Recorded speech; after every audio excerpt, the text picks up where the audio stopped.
Hey everyone, so my name is Leanne and I am the face behind Kingdom Bloggers, the Kingdom Bloggers Ministry. And I'm here today to talk to you about starting a Christian blog ministry. I know so many women and men too across the world are really wanting to jump into the digital discipleship realm, sharing God's word online. And so I'm here to kind of show you how to do that and be your kind of blogging mentor along the way. So this video, we're going to talk about kind of how blogging works and really all of the elements that you need to kind of have in place to have a successful blog ministry. It is a wonderful thing to get up every day, get online and just share God's message with people in the online world, whether that's through a blog, through Facebook or other social media, and also through email connections that you will eventually build.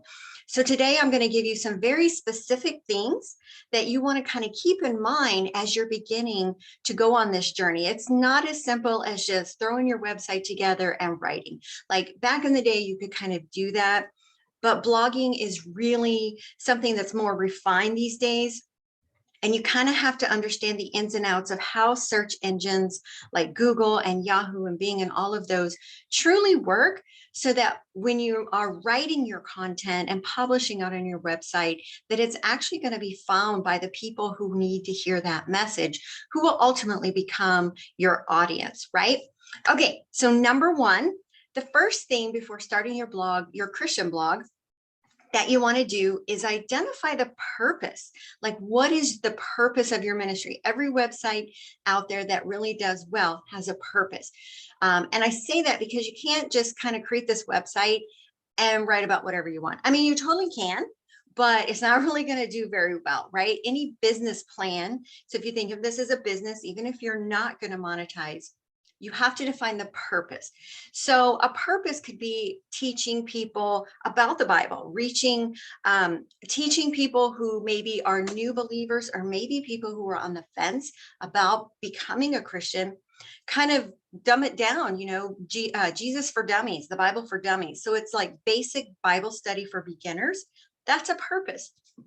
Another purpose could simply be continuing Bible study. In other words, providing kind of an online Bible study ministry for those who are already a little more comfortable in their faith, but want that ongoing help, just to sit down and read the Bible in our days.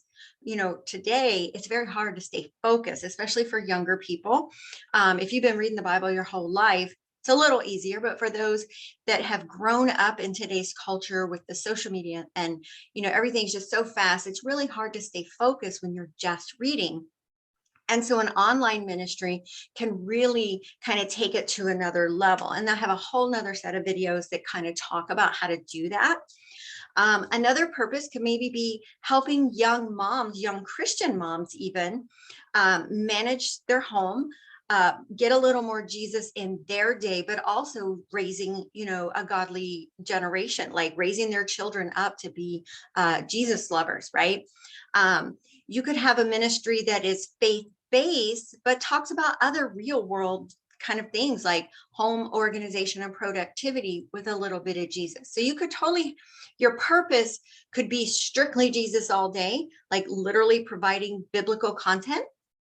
But it could be the flip side of that, which I like to call sneaky Jesus, where it's a more secular based purpose. In other words, just normal real life stuff, but you kind of put some Jesus in there. And I love those because that's the best way to reach new people, is to kind of sneak that Jesus in on the backside.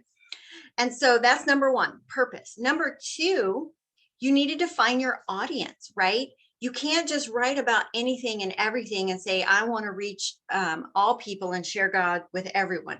Like, you just can't do that. I mean, as Christians, that's what we want to do, just share God with the world. But in the online realm, you really have to define that one person. And I like to kind of use the correlation of certain stores, right, in the mall or whatever. There are stores specifically for women.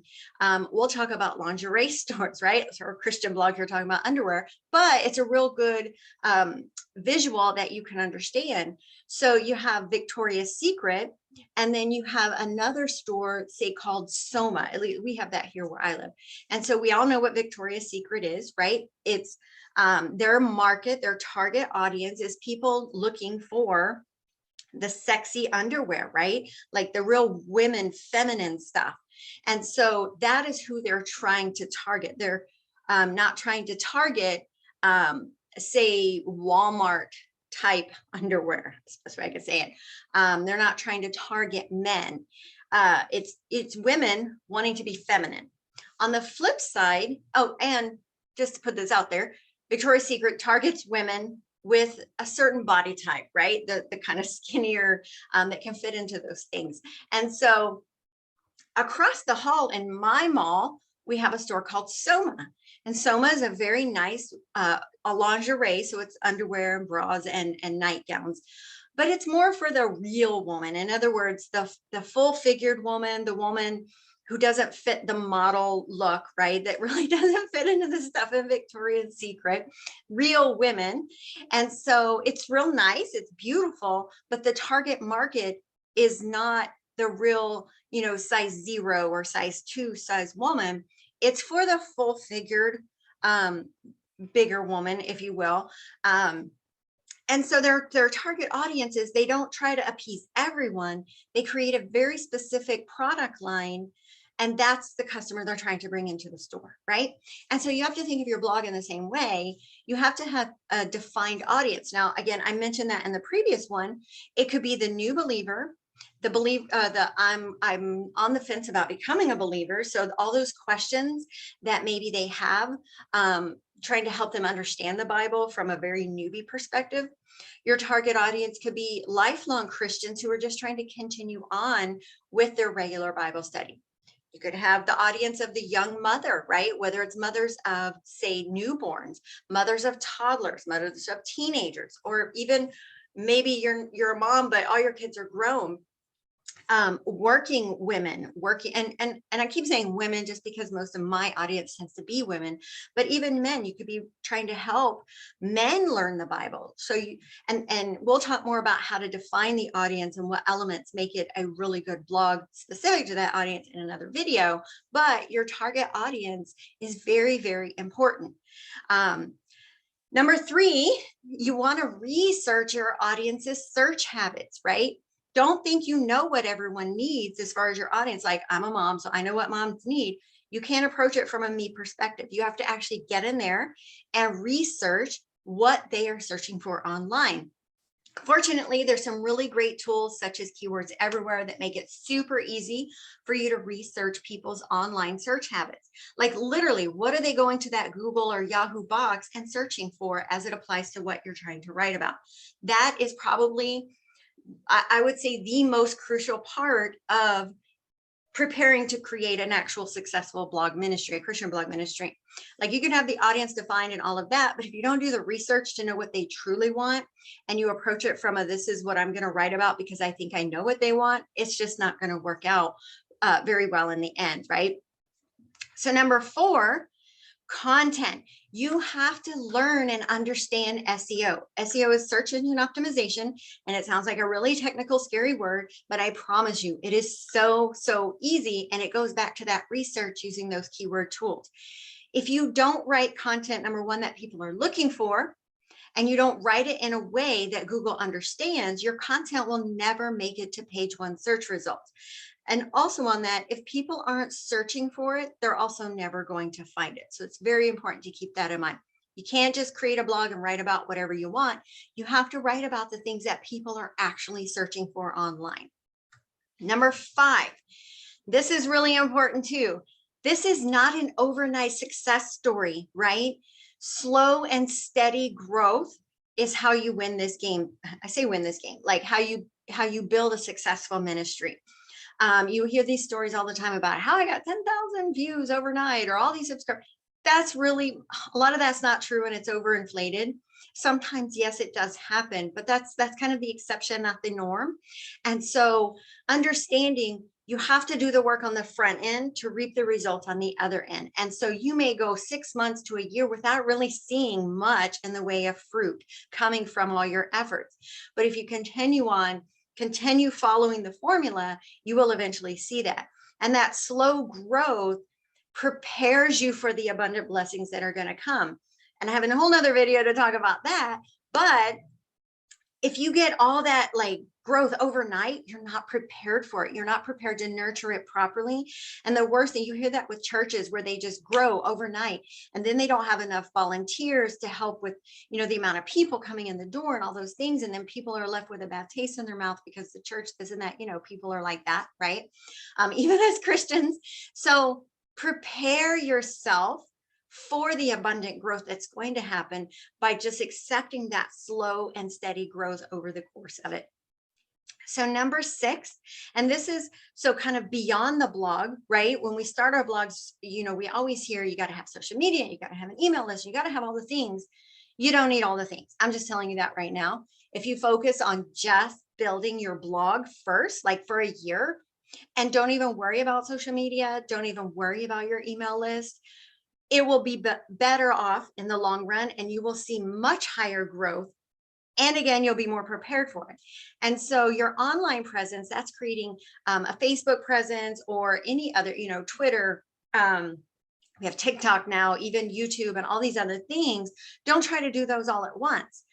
Bring one on at a time. I'm all about seasons, everything in its right season, and then it prepares itself for a prosperous outcome, right? And so get your blog in order first, and then use that as a stepping stone to catapult, say, a Facebook group, or maybe launch a YouTube channel or whatever, right? And so your online presence is definitely important because everybody's online now, but you have to be prepared for that. And if you try to do it all at once, it's really not going to work out very well. Number 7, creating an email list. So most bloggers teach you start that email list from day one. For Christian bloggers, and really anybody, but really for me, Christian bloggers, don't do that. Create the content that's going to bring the right people who will then join your email list naturally. Then you set yourself up for a better relationship with that email list. And that relationship is pouring into them every day or every week, how often you send those emails. That also having that really nice nurtured email list that you waited to start also sets you up for number 8, which is if your desire is to create paid products at some point, that's going to lay a foundation for you to better sell those things in the future. So those are the 8 things. Determine your purpose. Do your audience, right? What is your audience? And do the research on what they need, not me, not us. Like, it's not about us. What does your audience need? Learn SEO to write the right content to bring them to your site. Slow growth. We don't want this overnight sensation kind of stuff because that's just not good. Build an online presence after your blog is created. Get your email list, maybe a year from now, start working on it, and it will work out so much better for you, I promise. I actually have a video that is a case study with Megan from Megan Ellen Ministries, who actually talks about why she's so glad she waited to start hers. So you can check out that video. And then, of course, laying the foundation for paid products in the future. So I guess what I'm trying to say, when you're wanting to start your Christian blog ministry, kind of tune out all the noise, all the things people are telling you to create and to do. You don't got to be doing all the things, right? Create a plan based on these things that I've mentioned. And everything, one, will be less stressful, right? When you're trying to do all the things, it's so stressful. But you will truly be able to set up a ministry that reaches people. I mean, ultimately, that's the goal. God says, go out and make disciples of all nations, right? Well, the online world is where those people are right now, right? I mean, yeah, they still go to church and stuff like that, but really the online world is where we as Christians need to really put on our armor, because that is where the devil is just running amok right now. Like, there's no denying that. And so we can't just go into it blindly. We have to prepare ourselves by learning how things work, how this game is played, like learning the rules of this playground, so that we can prepare ourselves to do it correctly. Then everything that we're doing, whatever God's put on your heart to share with someone, it's actually going to reach them, right? If you just say, I'm going to start a blog, I'm going to hit the go button, and I'm just going to start writing about whatever, chances are it's not going to reach who that message was for. And so creating a Christian blog ministry is amazing though. I mean, I've been able to connect with people literally all over the planet. I'm in Corpus Christi, Texas. Some days I'm just here. I'm like no shoes. I might even be in my pajamas, right? Like for all you know in this video, I'm in my pajamas from the waist down. I'm really not. I have shorts on. But we no longer have to go on expensive mission trips and things like that to reach people. You can literally do it from your couch. You could do it from your laptop sitting in bed if you want to. But the ability for us to use this computer to reach people on the other sides of oceans, to connect with people in other cultures, it's just such an amazing way to help build the kingdom, learn, fellowship with people. I mean, I can't tell you how much Christian blogging has changed my life and brought so much joy to it.